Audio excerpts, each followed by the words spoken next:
Part 2 বস্তুর টাকা ও ধাতব মুদ্রার যুগ। মানুষ বুঝল বার্টার সিস্টেমে আর চলছে না, সবার দরকারি একটা কমন জিনিস চাই। চকলেটের মতো? অনেকটা সেরকমই মানুষ লবণ, কড়ি বা গরুকে টাকা বানালো। এটাই ইতিহাসের প্রথম টাকা। পরে গবাদি পশু যখন টাকা। আগে যার গোয়াল ভরা গরু সেই বড়লোক, এদের বলা হতো মূল্যনেয়ার।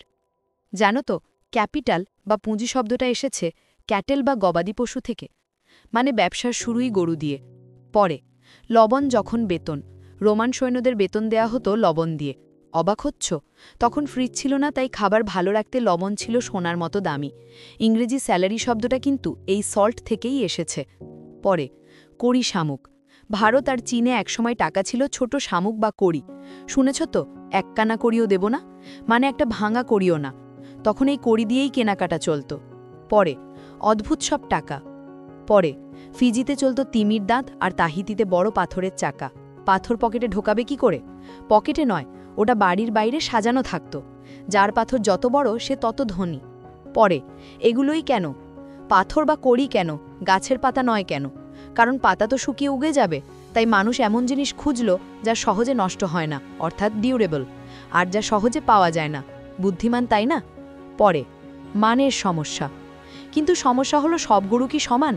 কেউ মোটা, কেউ রোগা। ধারের বদলে রোগা গরু পেলে তুমি কি খুশি হবে? একদম না। জিনিসের মান নিয়ে সবসময় ঝগড়া হতো। পরে পচে যাওয়ার ভয়।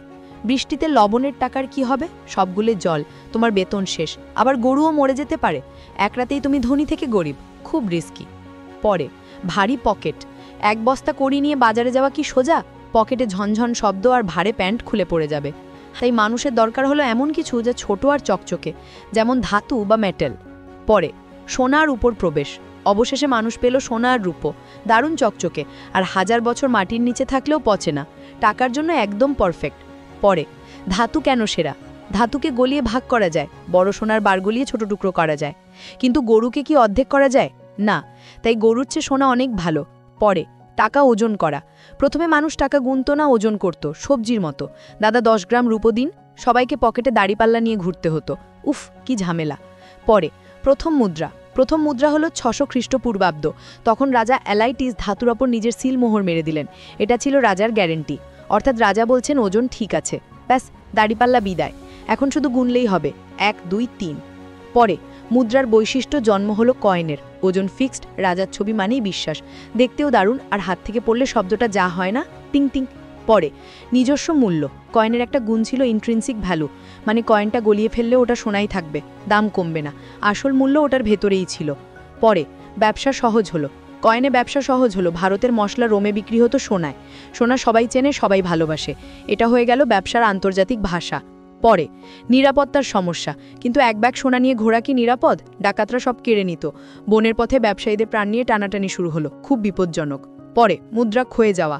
আবার কিছু চোর কয়েনের পাশ থেকে সোনা ছেঁচে নিত, ফলে কয়েন ছোট হয়ে যেত আর দাম কমে যেত। পরে সারাংশ। সোনা ভালো, কিন্তু ভারী আর চুরির ভয়। মানুষ চাইল সোনা নিরাপদে রাখতে, লকারের মতো কিছু। হ্যাঁ, আর সেখান থেকে এলো জাদুর কাগজের টাকা।